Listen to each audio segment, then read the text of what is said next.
Yes, yes, another week, another Chatterbox. My name is Dan, and today we've got most of the team. It's the ladies' love, Andre. Yeah, Dunno, it's your boy P. Yeah. And Easy is the brother Sean. Yo, what's up, boys? Now, this week, it's good to see you all. I hope you've enjoyed the film. I'm not going to lie, I thought it was all right. Still, I wish I watched it with my daughter, though. And that is Netflix's newest addition to its original movie collection, Enola Holmes. It's a story based on Nancy Springer's novels of the same title. This story exists in the world of the age-old character Sherlock Holmes, played by Henry Cavill, but now takes a look at the lives of his mother Eudora, played by Helena Bonham Carter, and genius sister Enola, played by Millie Bobby Brown, in a fun and nuanced way. Enola Holmes can be said to be a mix between Downton Abbey, the BBC drama Sherlock Holmes, My Fair Lady, and Fleabag for its styles. But enough of that. I want to hear what you guys thought. Let's explore the film in more detail. Was this film a hit or a miss for you? you know what? I didn't have any expectations of the movie, but it was decent. I liked it. I liked the performances. I liked the story. Yeah, it was enjoyable for me. Yeah, this film wasn't a hit for me, but I did enjoy moments in the film all throughout. Screenplay was a little bit of a letdown, but maybe it's me making a bias comparison to previous films like of this genre. I was mixed here. I like how they broke fourth wall in some of the scenes.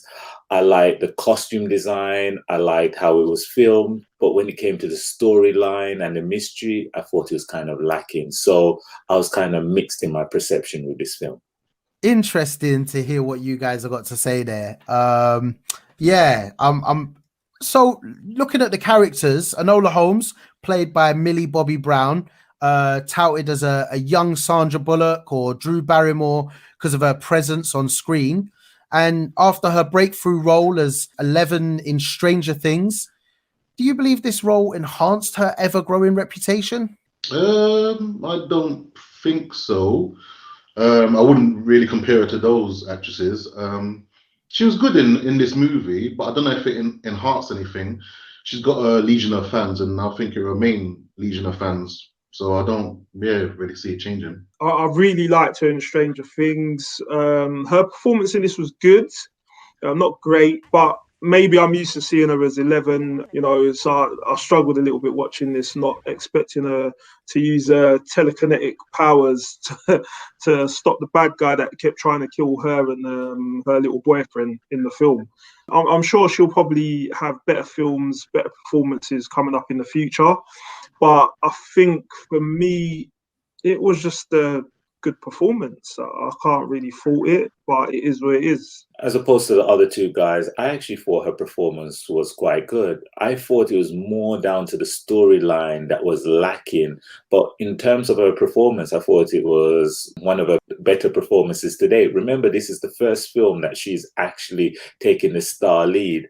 Not only did she come across well in her delivery, how she spoke to the audience, how she communicated, but also her fighting style. I really liked how she did a lot of the action sequences, which I haven't actually seen from her before. So I felt that she really targeted her audience, and she did that in a really effective way. Yeah, I've got to agree with you, Pianki, and I definitely think she was effective.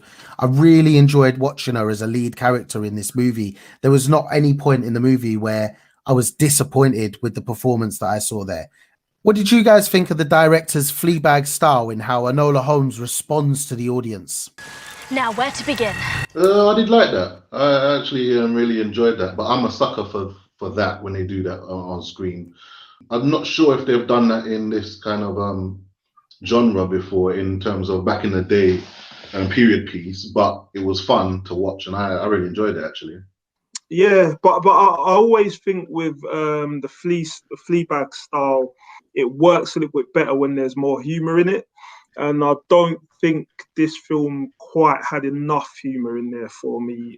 Maybe it's just my age, I'm not really sure. Maybe it would have worked better, like if you think of films like Deadpool where they've done it. Overall, I don't mind the whole Fleabag style. I think it works in a lot of films. I think young people will enjoy this one. I think it will do really well number-wise. I think I heard it's number one streaming on Netflix at the moment. So, yeah. Hey, do you know what? Yeah, does any film ever not hit number one on Netflix at the moment? It seems like during lockdown, nearly every film at one point has had the number one spot. Although rightfully so, I think this one does deserve it. And talking about the style of the film, I definitely think Millie Bobby Brown brought that into her character as well. She made it a part of the film. Now, Pianki, Henry Cavill, no stranger to reboots and new projects. Do you believe he delivered in his role as Sherlock Holmes in his supporting role? I have always been impressed by his performance. I have not actually seen a film where I've gone away and says, you know what, he didn't deliver. I thought he delivers time after time, and I'm always shocked when I heard that he's a difficult actor to work with. That is the rumor that is going around Hollywood. He gave a fantastic performance in this movie. He was supportive. He was kind of like her mentor, and there was these little subtle games that were going on between them. And obviously, Sherlock Holmes is usually the star of any film that he's in, but in this role, he knew how to take a backseat to Enola Holmes. And I thought Henry Cavill basically delivered with this role, and I can't wait to see more of him. Fantastic. Really played the role well. But in the film, there was subtle, diverse characters played by Susie Wakoma, who played Edith, and Adil Akhtar. How do you think they performed in their roles? I really enjoyed Susie Wakoma's as Edith, her performance and her scenes that she did. I particularly enjoyed her scenes with Enola and one with Sherlock Holmes. Like, there was a scene where I'm going to get the quote here. She says, "Politics doesn't interest you because you have no interest in changing a world that suits you so well." And that really hit me. Like, I really did like that dialogue and that scene.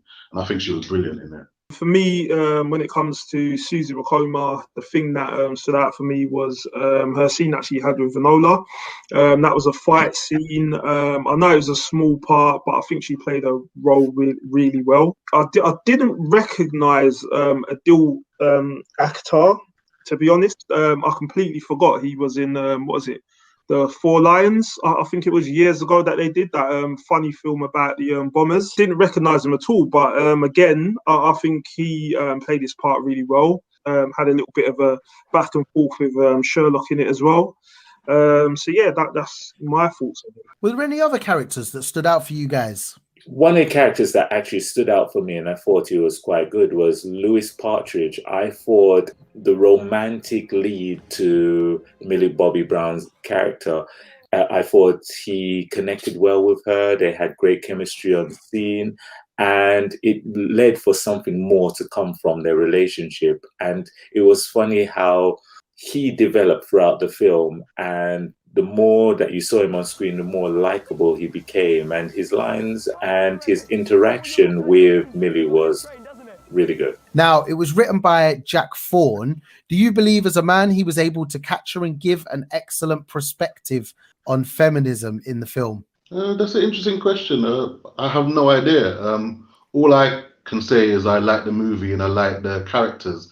I liked Enola, I liked Edith, I liked the mum, I liked those characters. They were interesting characters. They were fun to watch. So that's all I can go by, really. I think there were elements he got right, like, women having secret meetings, karate dojos, and, Enola being forced to complete finishing school, which obviously you don't see those kinds of things happening on a regular today. So, those things I think he captured.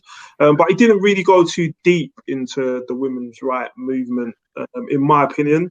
Like the right to vote, that wasn't really elaborated on in this film. But I think it was a good thing, to be fair. since Enola Holmes in the story, I think she was 16, which would have meant she wouldn't have had the right to vote. So I think that would have been a little bit of a letdown on Enola's story. So I think he got the balance right. He put little hints of it in there, but he didn't make the film all about that. And I think he did that. I think that was the right decision. Yeah, I definitely think overall he made some really good decisions on the kind of subjects they were covering. And I like the fact that there was a strong sense of feminism throughout the film. However, didn't go into the details, as you say, Sean, of what was going on at the time. It was more about how they were maybe partially involved. I would love to see how the story continues, really. I'd love to see part 2 or maybe a prequel. I don't know. I'd like to see that anyway. But P, what were your thoughts on the production design and the score by Daniel Pemberton? Well, the production design I thought was fantastic. Everything was on point. The portraits all representative of the era. The music I thought was fantastic, and it matched everything that was going on. So I really bought into that era of 1884, and I really enjoyed it. Hey guys, can I just ask a quick question before we wrap up here? What's your thoughts on the Conan Doyle's family are suing Netflix for their adaptation of the Sherlock Holmes character in this film, because they were saying that he was displaying too many emotions, the character that Henry Cavill was playing. So what's you guys' thought on that? Did that have any any change to how you felt about the character? Because I know, P, you said you always loved the performances that Henry Cavill displays in his films, and I'm not just asking purely based on the performance, but do you feel like the character itself having more of an emotional stance in this film, do you feel like that took away from the whole Sherlock Holmes story? I actually saw somewhere where the director gave most of the actors creative license, which is quite rare in films like that. More things are quite scripted. So Henry Cavill was allowed to kind of express himself more within his role. And I believe that how he performed in the role, being supportive, being more of a mentor to Enola Holmes, was what was needed to push that narrative forward. As I'm sure if you read some of the earlier books, Enola Holmes didn't really exist. So they actually created this character. So they basically, I believe they had to change the perception of Sherlock Holmes to kind of connect with Enola Holmes. And you know what, in terms of the family, I just think they're looking to kind of get a payday. Everyone's unhappy with something nowadays. To be honest, it's performance-wise, like I really didn't see that much emotion in it. Yeah, he cared for Enola, but he seemed like Sherlock to me, so I didn't really see the big deal with it, to be honest. Pianki, everyone's looking for a payday or unhappy with something at the moment, aren't they? Yeah.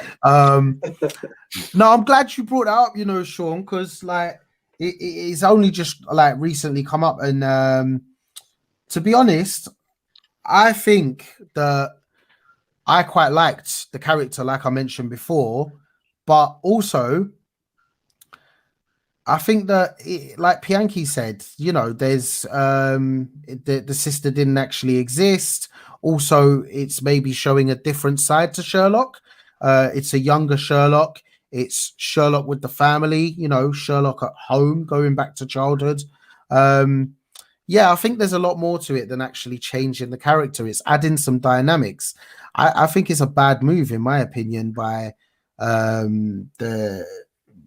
taking a decision to sue for that is a bad decision. This is a great opportunity to expand on the character that was just, a boring detective. I wasn't bothered about Sherlock Holmes. This film has come out and it's given me some more interest. So I think it was a bad move. But you see, I could be wrong, yeah, but the character Enola Holmes was created by someone else, yeah? I believe so. Yeah. Yeah. So ain't that their problem? Like they created Sherlock Holmes in this world, then someone created something else, and then they're kind of mixing it and changing it up. Yeah. So that's a problem for them. Which I So can understand that bit.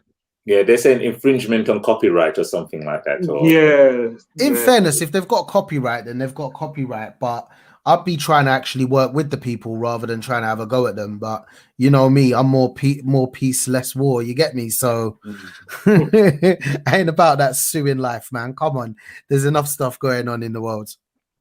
But I tell you what, one thing I noticed while watching this is that I think I mentioned it when we were watching the trailer for this, that it seems a bit more like it's got a pacing lead. And I was wondering, Andre, if you think this would be better as maybe a TV series, or there's a potential for it to be turning into one. I do not. I do not want a series of this. I like it was fine as a movie. I think the pace was fine. I think it was just the right amount of time for me personally. I wouldn't want to see another Sherlock series, even if it's Enola Holmes. I'm okay with movie is fine. Do a sequel or something if you want. But none of that matters. What's most important is how many stars it got. P, start off with the stars. I'm going to give it 3 stars. And why I'm giving it 3 stars, I really like Millie Bobby Brown. I just think she has developed as a young lady, and any woman that can fight like that in a corset, and I've heard corsets are hard to move alone, much less fight, she needs to get 3 stars up for that. Nice one, P. Sean, how many stars are you giving this one? Yeah, again, 3 stars from me. You know, it wasn't my favorite film, but I do appreciate the effort that's been put into it. The production seems like it was done really well. They captured, you know, that period. As P said, you know, Millie Bobby Brown, I think she's excellent.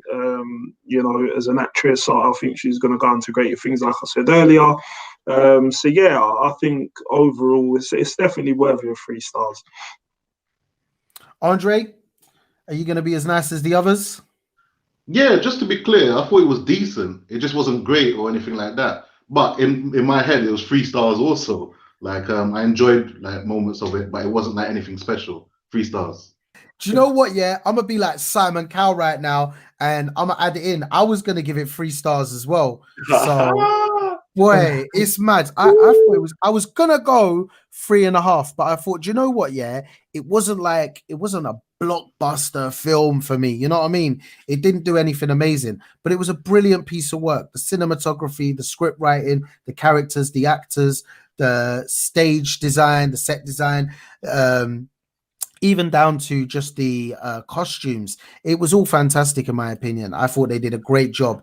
So that gets a solid 3 stars. Anyway, listen, I want to hear what you guys have got to say. Hit us up in the comments. We'll make sure to reply. Did you like it? Did you not?